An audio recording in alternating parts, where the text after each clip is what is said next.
然后收关税75国嘛，包含咱台湾在内。外交部长林佳龙就讲，毋望利用这段时间，会当甲美国详细之后台美经贸合作。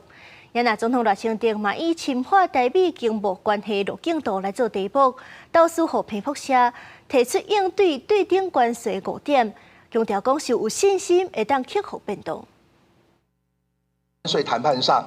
我们已经做好了准备，做好准备面对美国总统川普对顶关税暂时打动下，外交部长林佳龙证实，咱伫75国当中适用92个减缓措施，希望利用这段时间甲美方详细讲台美经贸合作。我们希望这不只是一个被动的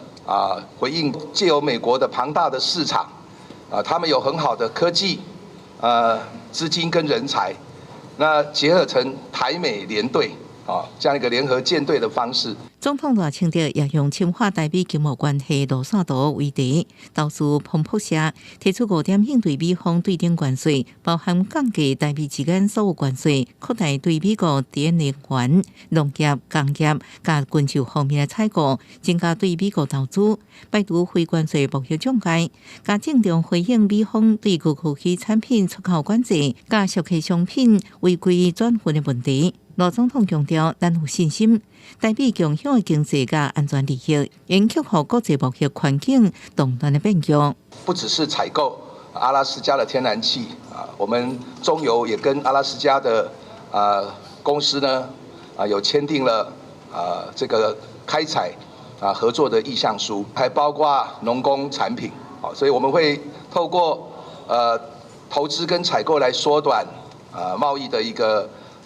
这个逆差。林佳龙也指出，咱继续甲美方接触，已经被列入谈判名单当中。目前双方伫咧交换信息，提供进一步资料，希望尽紧就进入实际谈判。你认为这90天内我们排的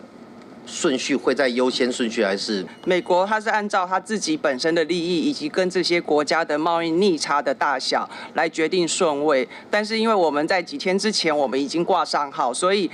我想我们一定会持续的努力争取。当然是真的会很辛苦啦，因为这个对出国不管是谈判或访问的需求会增加，可是我们预算被删了一些嘛，那我们就要重新去调配。我们还能出国赴美吗？部长可以帮我们讲一下目前还可以。对总统府副秘书长张春涵表示，因为国外旅费和在野党三读会影响对美国谈判经费。林佳龙回应，伫出国或者是谈判需求增加之下，确实会真辛苦，会重新调配预算。目前依然延期美国谈判。公视新闻采访报道。